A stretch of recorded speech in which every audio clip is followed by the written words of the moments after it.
सहनाववतु सहनौ भुनक्तु सह वीर्यङ्करवावहै तेजस्विनावधीतमस्तु मा विद्विषावहै। ओम शांति शांति शांति। वेदों का ज्ञान जो हमारे जीवन और इस जगत को सुंदर, अच्छा और शुभ से भरने वाला है। हम सभी चाहते हैं कि शुभ कर्म करें, शुभ जीवन जिएं, हम एक पल भी अशुभ का आचरण ना करें। एक पल भी हमारे जीवन में अशांति, अशुचिता, अपवित्रता, अधर्म, अन्याय ये ना आए। कम से कम जो अध्यात्ममय जीवन जीना चाहते हैं उनकी तो ये विशेष मांग है कि यह जो हमको पतित करने वाला, हमको इस संसार में ही आसक्त करने वाला जो दुर्गुण है या ऐसा जो भौतिक वासना से युक्त स्वभाव है, ये हमारा ना हो, परमात्मा से प्रार्थना करते हैं। यही बात उपनिषद सार में हम कठोपनिषद पढ़ रहे हैं, तो दूसरे वल्ली का हम 5वें और 6ठे श्लोक को कल पढ़े थे, जिसमें अनेक प्रकार से बात आई थी। श्रेय और प्रेय मार्ग का वर्णन चल रहा था, जिसमें यह बात आई कि श्रेय मार्ग का आलंबन, श्रेय मार्ग का पथिक कौन बनता है और प्रेय मार्ग का पथिक कौन बनता है। तो जो इस शरीर और इंद्रिय सुख की चाहना ज़्यादा करता है, शरीर सुखी रहे, इंद्रियां हमारी सुखी रहे, इंद्रियां हमारी तृप्त रहें, तो ऐसी जो तुच्छ भावना है, ऐसा जो संकीर्ण स्वभाव है, वह केवल भौतिक सुख की वांछा करने वाला व्यक्ति प्रेय का चयन करता है, प्रेय मार्ग का। और श्रेय मार्ग का चयन कौन करते हैं? जो अभ्युदय चाहते हैं, जो अपने जीवन में मुक्त होकर के जीना चाहते हैं, इस संसार का जो क्लेश है वो लेश मात्र भी अपने स्वभाव में नहीं आने देना चाहते हैं, अर्थात संसार का दुख नहीं चाहते हैं। इसलिए इस प्रकार से जो जीवन को जीते हैं वे श्रेय मार्ग के पथिक होते हैं। और उसमें भी अनेक प्रकार से लोग बातें करते हैं कि संसार में कुछ नहीं है, सब कुछ यहीं पर है, खाओ पियो मौज करो। तो यहाँ पर 6ठे श्लोक में हमने पढ़ा था, आज 7वें श्लोक का स्वाध्याय करेंगे, उसी प्रसंग को आगे बढ़ा रहे हैं।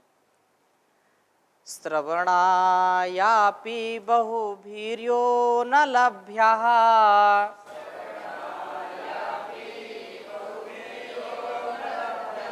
शृण्वन्तोऽपि बहवोऽयं न विदुः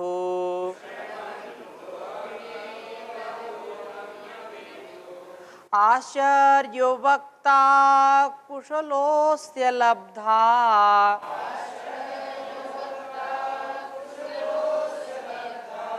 आश्चर्यो ज्ञाता कुशलानुशिष्टः।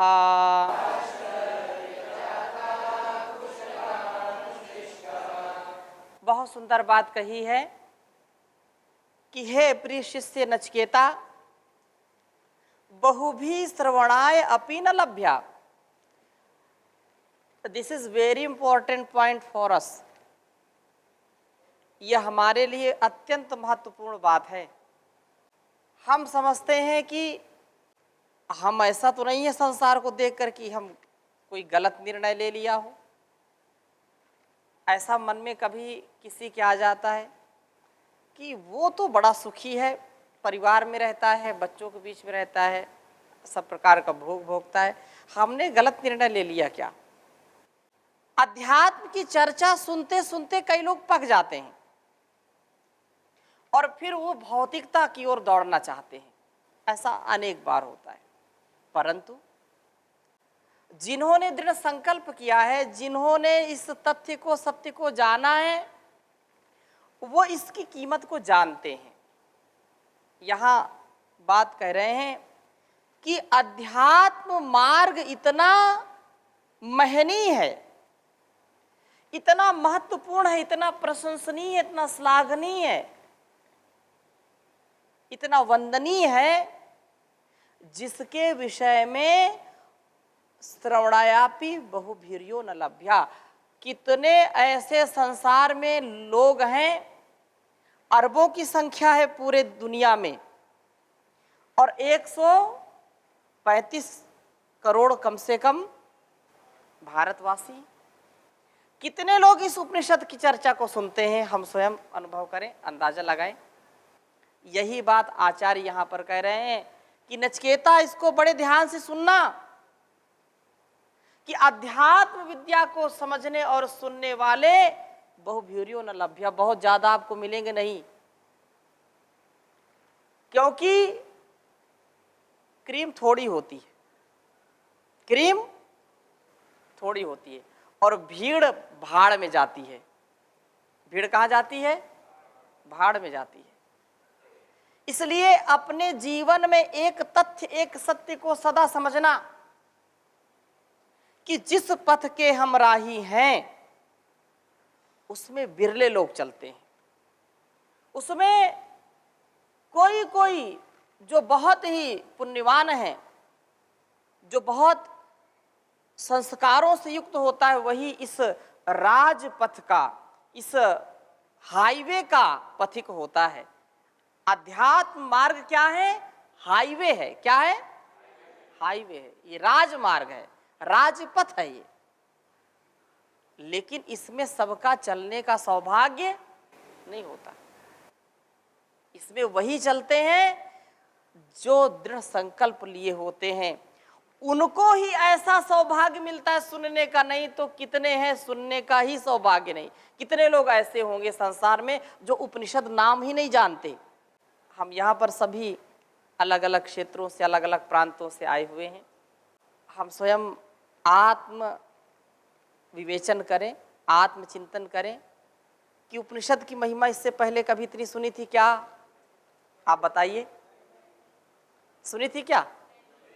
कुछ लोगों ने सुनी हो अपवाद में, लेकिन जितना इसको आप पढ़ेंगे उतना ही इसमें रुचि आएगी। नहीं तो हाँ ठीक, कभी सुन लिया, हाँ ठीक है उपनिषद, हाँ कोई होगी बात, इस कान से सुना, इस कान से निकाल दिया। तो ये अध्यात्म विद्या के विषय में आचार्य कह रहे हैं कि ये अध्यात्म विद्या बहुतों को तो सुनने का ही अवसर नहीं मिलता, और कदाचित सौभाग्य जग जाए, शृण्वन्तः अपि बहवो यम न विदु। अब सुनने का भी यदि सौभाग्य प्राप्त हो जाए तो उस पुण्य कर्म फल सौभाग्य से, गुरुजनों की कृपा से, माता पिता की कृपा से, पूर्व जन्म के कर्मों के अनुसार यदि हमको अध्यात्म विद्या सुनने का भी अवसर मिल जाए तो कहा कि उनके कुसंस्कार इस प्रकार के होते हैं कि सुनते हुए भी वो सुनते नहीं है। सुनना, समझना तो सुन तो लिया, सौभाग्य था, सुन लिया, लेकिन उसको वो अपने स्वभाव में नहीं उतार पाते हैं। क्यों? क्योंकि उनका कुसंस्कार और जो वासनाएं हैं उनको इस राजपथ पर, अध्यात्म पथ पर चलने ही नहीं देते, उनकी टांग खींचने रखते हैं। कभी काम, कभी क्रोध, कभी लोभ, कभी मोह, कभी ईर्ष्या, कभी द्वेष, ये सब शत्रु टूट पड़ते हैं और उसको आगे बढ़ने नहीं देते। सुन करके भी, जान करके भी, सुनना चाहता है, जानना चाहता है, लेकिन फिर भी उसको उस पथ का वो पथिक बनने नहीं देते, उसके कुसंस्कार, उसकी जो वासनाएं हैं जन्म जन्मांतरों की, उसको आगे बढ़ने नहीं देते। साधना की राह पर चलना कठिन, साधना की राह पर चलना, रोकेंगे साधक तुझे लाखों विघन, रोकेंगे साधक तुझे लाखों विघन, साधना की राह पर चलना कठिन, साधना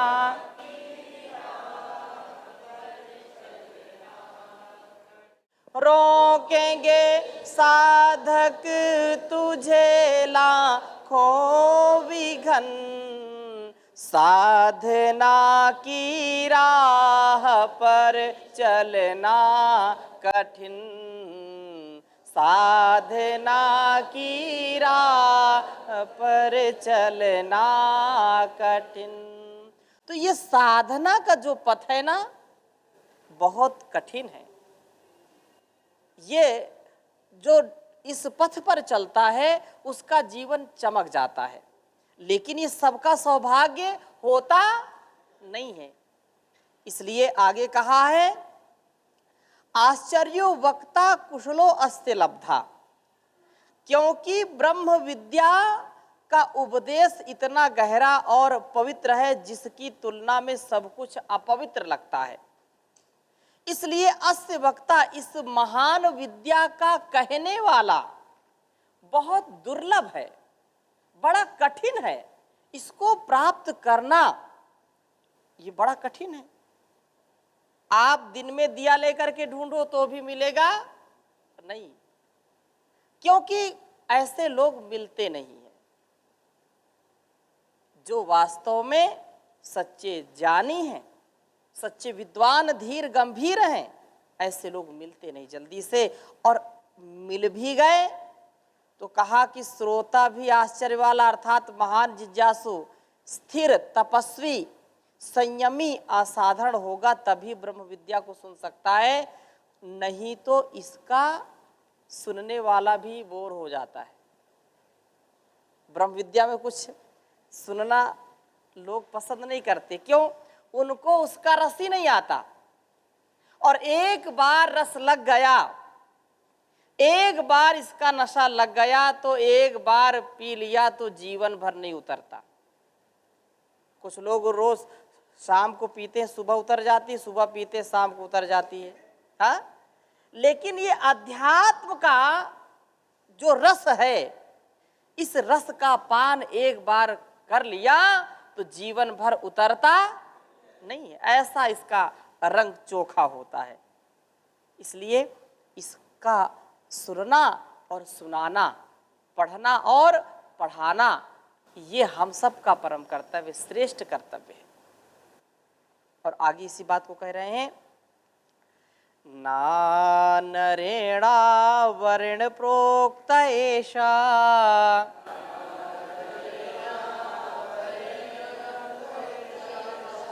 सुविज्ञेयो बहुधा चिन्त्यमानः,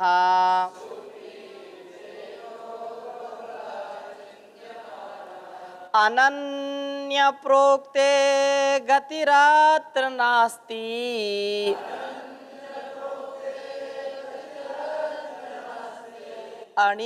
अणियान्यतर्क्यम् अणु प्रमाणात्।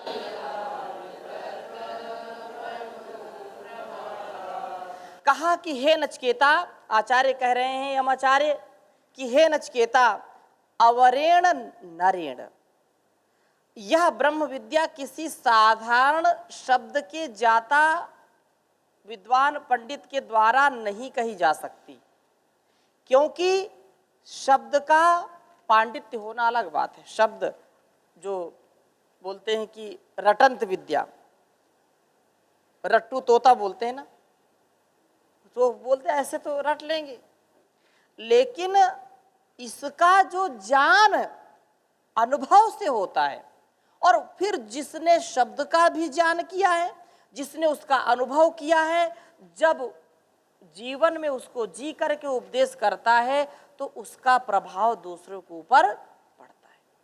नहीं तो पर उपदेश कुशल बहु तेरे, बहुत लोग उपदेश करते हैं, कथाएं चलती हैं, लेकिन उनका प्रभाव कितना है यह आप नगण्य देखते हैं। प्रभाव उसी का पड़ता है जो जिसके स्वभाव में अध्यात्म विद्या उतर गई है, तो जैसा वो बोलता है वैसा हो जाता है, क्योंकि मिथ्या वो बोलता नहीं है। इसलिए कहा कि ये अलग बात है। सुविज्ञेय बहुधा, ब्रह्म विद्या के जानने वाले इस विषय पर अति सूक्ष्मता से विचार विमर्श करते हैं। और कहा कि अनन्य प्रोक्ते, न यह विद्या बिना गुरु के ही आ सकती है, अर्थात अद्वितीय असाधारण गुरु ही इसका वक्ता होगा, जिसकी वाणी और कथनी अर्थात कथनी और करनी में एक रूपता होती है। जैसा उसके हृदय में है वैसा उसकी वाणी में है, और जैसा वाणी में वैसा उसके कर्म में भी, आचरण में भी है। यही दुरात्मा और महात्मा की परिभाषा है। दुरात्मा कौन है और महात्मा कौन है? तो बहुत ही सुंदर बात कही है। क्या कहा कि मनस्यन्यत वचस्यन्यत कर्मन अन्यत दुरात्मनः, मनस्तेकम वचस्तेकम कर्मन एकम महात्मनाम। कहा जिसका मन कुछ विचार करता है और दूसरों को मूर्ख बनाने के लिए मुख से कुछ दूसरी बात बोलता है, मन में कुछ दूसरा है, मुख में कुछ दूसरा है। अच्छा, मन में अलग है, वाणी में अलग है, करनी में आ जाए तो भी ठीक है, वो करनी तीसरी चीज है, करनी भी उसकी तीसरा काम।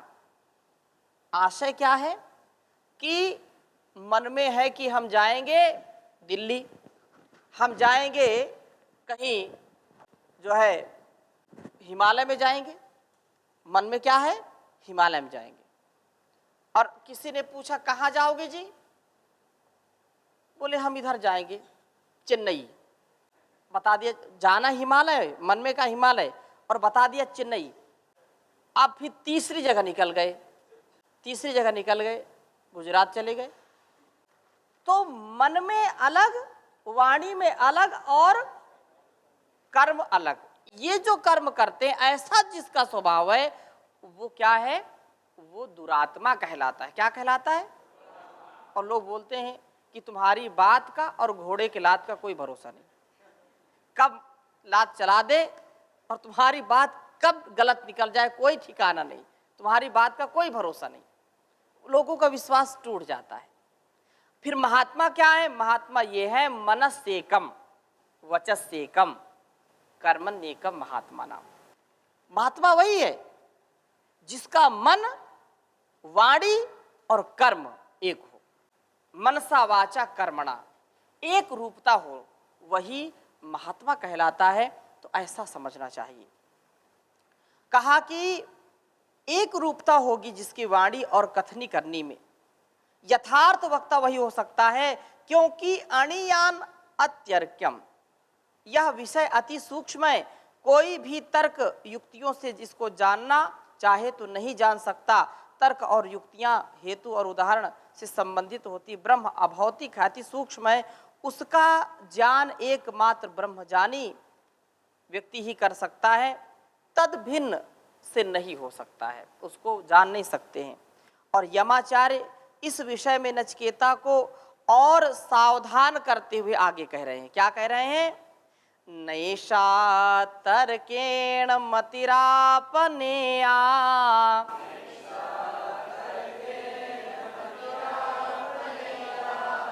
प्रोक्तान नैव सुजानाय प्रेष्ठ।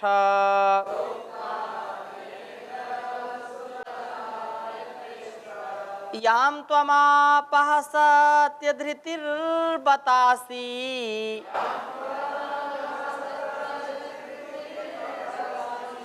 त्वादृङ्नो भूया नचिकेतः पृष्टा।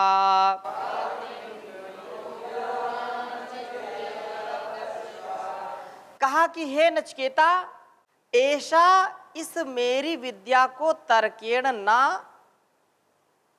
अपनेया। जो ये विद्या है ना, इसको तर्क के द्वारा त्याग मत देना, क्योंकि ये बड़ी गूढ़ और बड़ी रहस्यमयी विद्या है, बहुत ही सूक्ष्म विद्या है। इसको तर्क के द्वारा काट नहीं देना। अन्येन एव सुज्ञानाय प्रोक्ता, इसको तू साधारण उपदेश मत समझना।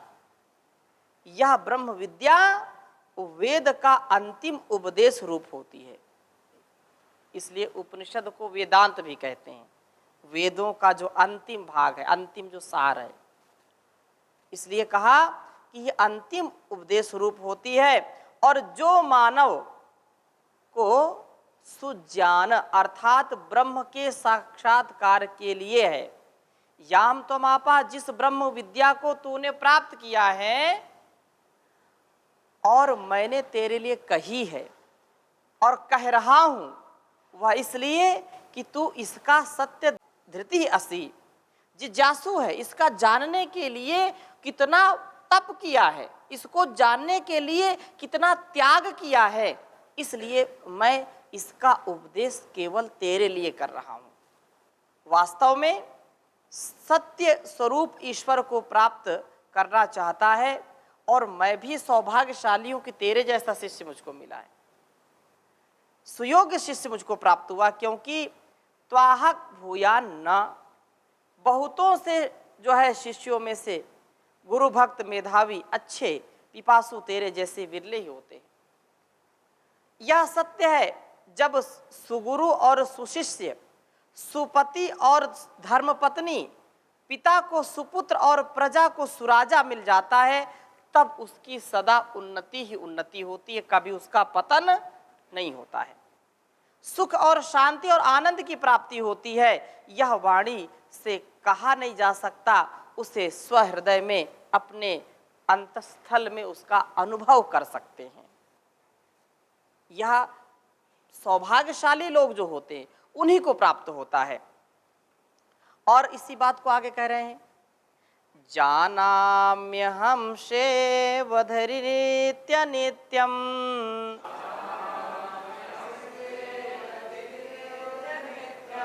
नाहि ध्रुवैः प्राप्यते हि ध्रुवं तत् ततो मया नचिकेतसितोऽग्नि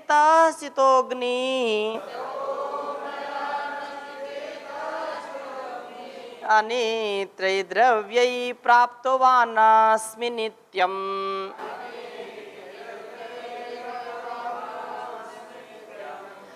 अहम जानामि, मैं जानता हूं। यमाचार्य कह रहे हैं कि हे नचिकेता, मैं जानता हूं, जानाम्य हम, मैं जानता हूं, शेवधि अनित्यम, धन दौलत सब अनित्य है, नाशवान है, इनका नाश एक न एक दिन हो ही जाता है। अर्थात ये नाशवान पदार्थ हैं, संसार में कोई भी व्यक्ति इनको अपने साथ ले नहीं जा सकता।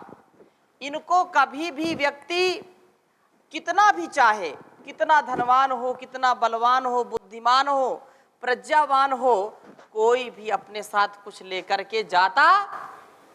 इसलिए हम कुछ लेकर के नहीं आए हैं और कुछ लेकर के नहीं जा सकते हैं।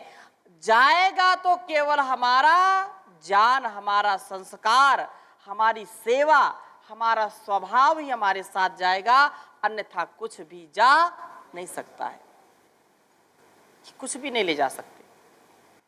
इसलिए कहा कि जाना मैं जानता हूं कि सब कुछ अनित्य है। अध्रुवई, अस्थिरों से ना ही तद्ध्रुवम प्राप्यते, उस स्थिर परमात्मा की प्राप्ति नहीं हो सकती, यह हमारी अज्ञानता ही है। इनको बस सब कुछ समझ बैठते हैं। ततः मया नचिकेता अग्नि, और जो मैंने आपको नचिकेता अग्नि का उपदेश दिया है उसका आधार मैंने भी स्वजीवन में किया है, तभी तो इन अनित्य ही द्रव्य ही नित्यम, अनित्य जो द्रव्य हैं इनसे भी मैंने नित्य रहने वाले ब्रह्म को प्राप्त किया है।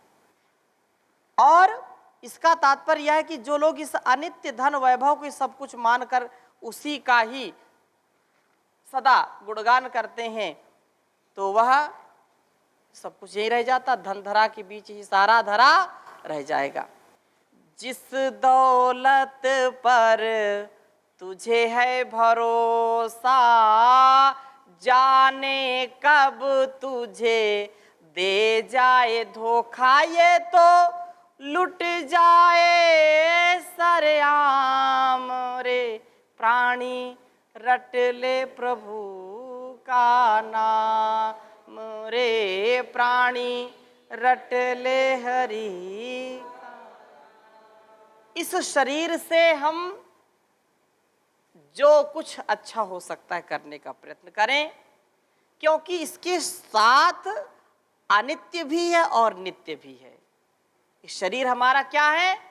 अनित्य है, लेकिन इसके साथ रहने वाला नित्य भी है। तो इससे इसकी प्राप्ति कर सकते हैं अपने संयम से, अपने इंद्रियों के नियंत्रण से। हमारी इंद्रियां हमारे वश में रहें, हमारा सारा जीवन और यह सारा जगत दिव्यता से परिपूर्ण हो जाएगा। तो इन्हीं शुभ भावों के साथ आज की कक्षा को यहीं पर विराम देते हैं। शेष चर्चा अगली कक्षा में करेंगे, क्योंकि आपको समझ में आए। थोड़ा सा धीरे भी चल रहे हैं तो समझ में आता है सबको? ठीक है। ओ